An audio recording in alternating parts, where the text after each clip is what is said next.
7:13. Bueno, lo comentamos también al principio del programa, ¿verdad? El ahora exministro del Interior, Víctor Pérez, presentó su renuncia al cargo luego de que la sala de la Cámara de Diputadas y Diputados aprobara la acusación constitucional en su contra, la que ahora deberá ser revisada como un jurado, ¿no?, por el Senado.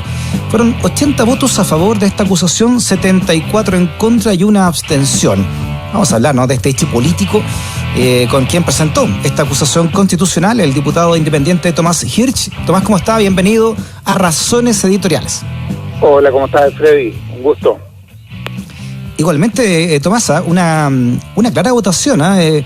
Esta vez la DC prácticamente en pleno votó a favor de esta acusación, también sectores del Partido Radical, de independientes, salvo el DC Sabaj, ¿no?, que hace rato que vota con la derecha, y Lorenzini, ahora independiente, que se abstuvo. Estuvo bien cuadrada la oposición, ¿no? Sí, la verdad es que el resultado refleja, diría yo, la contundencia de la acusación. Era muy difícil, conociendo los distintos capítulos, sabiendo lo que ha pasado con el ministro del Interior en la relación con Carabineros, con los derechos humanos, con el pueblo mapuche, no apoyarla. La verdad es que incluso cuando uno hablaba con diputados de la derecha en un off the record, tenían claro que el ministro nunca logró realmente posicionarse adecuadamente del cargo y que permanentemente tuvo la dificultad de generar la autoridad sobre Carabineros. Después votaron alineados con su gobierno y bueno, uno más o menos ya entiende, aunque claro, sería el ideal que las cosas se dieran de otra manera y que votaran en conciencia, pero bueno, es comprensible. Pero por el lado de la oposición había mucha claridad y los pocos votos que no estuvieron son, tal como dices tú, votos que han tendido a estar permanentemente con la derecha y con el gobierno durante estos últimos años. Así que sí, creo que un resultado contundente, una señal muy importante, que lo que busca, más que castigar a un ministro o venganza o cosas por el estilo, es mecanismos que permitan que no se siga violando los derechos humanos, que al final del día el tema de fondo es eso. O sea, ha pasado un año desde el despertar o el estallido, como se le llame, y siguen la violación a los derechos humanos por parte de Carabineros, con una impunidad total y con un gobierno que los deja hacer. ¿Diputado? Dime. Sí, estuvo menos de 3 meses en su cargo Víctor Pérez, y para puntualizar bien, ¿no?, ¿cuáles son finalmente las razones que impulsaron esta acusación? ¿Cuáles serían en estos 3 meses, de acuerdo a usted? Mira, nosotros dividimos la acusación en 3 capítulos. Uno que tiene que ver con la no aplicación de la ley en el caso del paro de camioneros, donde no utilizó la ley que ellos mismos propusieron y aprobaron, esta llamada ley antibarricada, que a nosotros no nos gusta, pero una vez que es ley tienes que usarla. Los camioneros bloquearon las carreteras, impidieron el paso de camiones, de medicamentos, problemas serios de escasez de combustible en el sur, etcétera, y lo que uno vio más bien es a Carabineros cuidándolos, protegiéndolos, faltó poco para que les sirvieran el cafecito, esa es la verdad. Ese es el primer capítulo. El segundo habla de que no hubo igualdad de trato como lo establece la Constitución, es decir, mientras a los camioneros se los trató de ese modo, a mapuches que enviaron una carta anunciando que querían iniciar algunas acciones, se le aplicó de inmediato la ley de seguridad interior del Estado, por el envío de una carta. Ese es todo el argumento que usó el gobierno. Y alguna otra situación en relación a la visita que hizo el ministro del Interior apenas asumió al sur, inmediatamente después de lo cual se formó un grupo paramilitar que atacó a comuneros mapuches. Y en tercer lugar, el no aplicar el orden jerárquico sobre Carabineros. ¿Qué quiere decir eso? Que no estuvo controlando el accionar de Carabineros, sobre todo cuando se vio la acción esta brutal de empujar a un joven al lecho del río Mapocho, o de apalear a quienes estaban en las manifestaciones por el apruebo mientras se cuidaba, ¿no es cierto?, con mano de seda a quienes estaban en la marcha del rechazo. Es decir, no hubo control sobre Carabineros. Y llama mucho la atención porque han salido 3 ministros del Interior y al general Rosas no lo tocan. Y la verdad es que su gestión al mando de Carabineros ha sido realmente desastrosa. Organismos internacionales de todo el mundo han manifestado que bajo su mando se han cometido violaciones sistemáticas a los derechos humanos en nuestro país. ¿Y por qué cree usted que tiene que fiscalizar los actos del gobierno? Ocurre esto, ¿no? Que vayan 3 ministros del Interior, que son los jefes directos de Carabineros, ¿no? Y el general director siga ahí en su cargo. Cuesta mucho entenderlo. La verdad es que uno empieza a pensar en teoría así medio conspirativa y decir, bueno, hay información que tiene este general, hay algún motivo que no conocemos por el cual no se lo toca, tiene miedo el gobierno de que Carabineros haga un plantón, simplemente no le obedezca. No nos olvidemos que este general en un momento le dijo a sus oficiales que él no iba a dar de baja a nadie, aunque se lo exigieran. Es decir, realmente está en este momento una policía que se está mandando sola. Y eso habla de una debilidad muy grande del gobierno. Es que no es un secreto para nadie. La verdad es que desde octubre pasado no tenemos un gobierno conduciendo al país. Lo que tiene es un presidente que está muy solo, administrando, cuyo programa de gobierno lo tuvo que tirar y hacer un avioncito de papel. Hoy día se le va también el subsecretario de Salud, ¿no es cierto?, de redes asistenciales.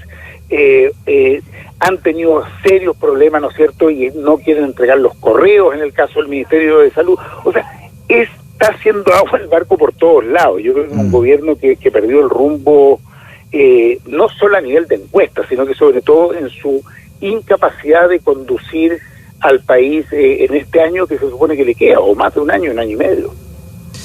Diputado Tomás Hirsch, ¿en cuánto inclinó en contra la balanza para Víctor Pérez esto que haya dicho que en estado de excepción Carabineros no dependía del Ministerio del Interior, o sea, de él, sino que del Ministerio de Defensa, de Mario Desbordes?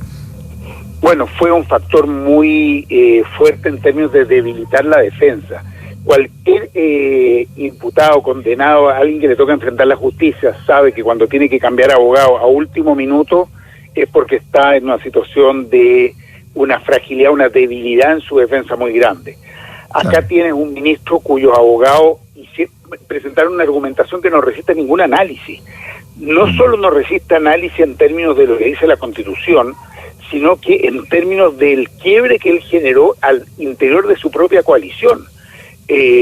Cuando un ministro, o sea, los abogados presentan esto, evidentemente el ministro tiene que haber conocido la argumentación. Uno se imagina que la leyó antes, que la avisó, y sin embargo esto llega a la comisión que está encargada de revisar la acusación. Ahí se entera, en ese momento se entera el ministro de Defensa, Mario Desbordes, del otro partido de la coalición. El presidente tampoco estaba informado. Pues se arma un lío mayor. Tiene que cambiar en definitiva la argumentación y se queda sin ningún argumento.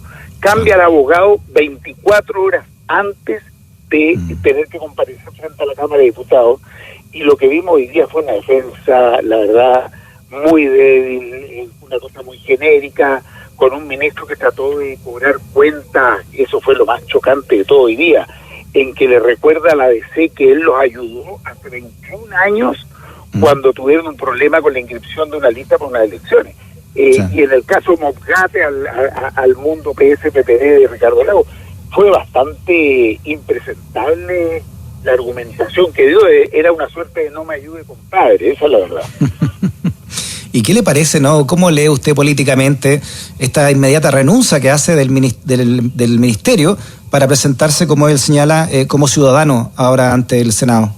Sí, yo tengo mi sospecha que no es para presentarse como ciudadano, sino que hoy día es el último día de plazo para renunciar y poder ser candidato a la Convención Constitucional. Así es que yo creo que hay que mirar con una lupa doble la acción que él tomó. Él, frente al riesgo de quedar inhabilitado por 5 años, con una acusación que probablemente iba a ser aprobada en el Senado, prefiere renunciar hoy día.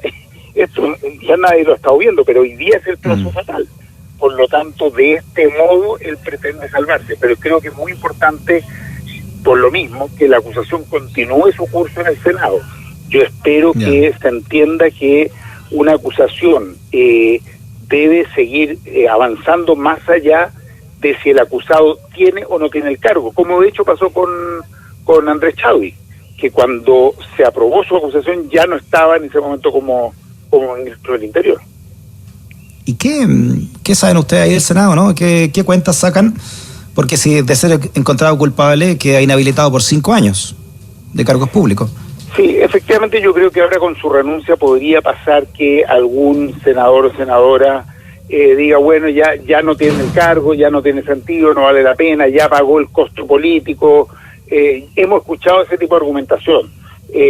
Queda todavía algunos días, yo espero que podamos dialogar con el Senado, entre los diputados acusadores, vamos a tener mucho contacto en los próximos días con los senadores y espero que entiendan la importancia como señal política y social, como señala un país que está muy, muy agotado y dolido con el modo en que se han estado violando los derechos humanos. La verdad es que lo que necesitamos es buscar mecanismos que permitan decir, mire, no vamos a aceptar la impunidad, no vamos a aceptar que se mire para el lado, no vamos a aceptar que se avale a una institución que ha perdido totalmente el rumbo como es Carabineros. La verdad es que es muy grave lo que está pasando en Carabineros, aparte de haber robado miles de millones de pesos, de haber infiltrado organizaciones. Mira lo que pasa aquí en mi propio distrito, en Peñalolén. En Peñalolén se viene hace 8 meses viendo cómo resolver un lío de ataques permanentes en la subcomisaría. Y el gobierno, ¿no es cierto?, ha dicho que aquí hay terrorismo, en fin, infiltrado en la comuna. ¿Qué se sabe al final? Que son carabineros que están infiltrados, actuando como agentes encubiertos y provocando que se ataque la subcomisaría. Bueno, eso está lleno. Uno va descubriendo que eso está en todos lados. Entonces cae a la pregunta, bueno, ¿y en las marchas será igual? ¿Y en la quema de metro será igual? ¿Y en la quema de iglesias? Uno va quedando con esa duda verdaderamente, porque tiene una institución que no está teniendo ningún control desde el poder civil. Sí. El tema no es menor, porque no es de un bando político, esto tiene que ver con, como Estado, tú necesitas tener un cuerpo policial que resguarde la seguridad de la gente y no que la ponga en riesgo permanentemente. Bueno, por último, diputado Hirsch, como ustedes también recuerdan, ¿no? Han pasado ya 3 ministros, va a asumir ahora interinamente el subsecretario del Interior, pero quien llegue en estos meses que le queda al gobierno, bueno, es un año y algo, ¿no? Hay mucha tarea por delante, ¿no? Sobre todo con Carabineros y todo lo que significaba este cargo de ministro del Interior durante la segunda administración de Piñera. Hay mucho que hacer y uno esperaría cambios, pero tengo mis serias dudas, Freddy. Hoy día ya están, he podido ver hace unos minutos algunos videos de la llegada del ex ministro a La Moneda y uno ve ahí una puesta en escena un poquito vergonzosa, de aplausos cerrados, ¿no es cierto?, como si se tratara de un crack, como si se tratara de alguien que ha ganado un concurso internacional, cuando estamos hablando de un ministro que está involucrado en situaciones tremendamente graves y dolorosas. Entonces, uno dice, ¿está entendiendo el gobierno? Yo creo que el presidente Piñera no capta lo que está pasando en el país, no lo captó con la pandemia y la necesidad de la gente de poder acceder a su fondo, a su retiro. No lo ha captado, ¿no es cierto?, con lo que ha significado la violación a los derechos humanos. Es el mismo presidente que se fue a la Plaza de la Dignidad, ya se nos olvida, a tomarse una foto o a comerse una pizza con su nieto. Es alguien que no está conectado, está mucho más en las 3 comunas del rechazo que en el Chile real. Y lamentablemente, aún en situaciones como la que vimos hoy día, en que se declara en la Cámara de Diputados que hay un ministro responsable políticamente de esta situación de violación a los derechos humanos, lo aplauden, lo felicitan, probablemente lo van a premiar con alguna embajada. Yo veo lamentablemente a un gobierno profundamente desconectado del Chile real, de lo que estamos viviendo hoy. Muy bien, el diputado independiente Tomás Hirsch en Razones Editoriales. Tomás, abrazo grande, que esté bien. Un abrazo, Fede, que esté muy bien. Igualmente. Que nunca te discriminen por Razones Editoriales. Radio USACH 94.5, el dial de un mundo que cambia.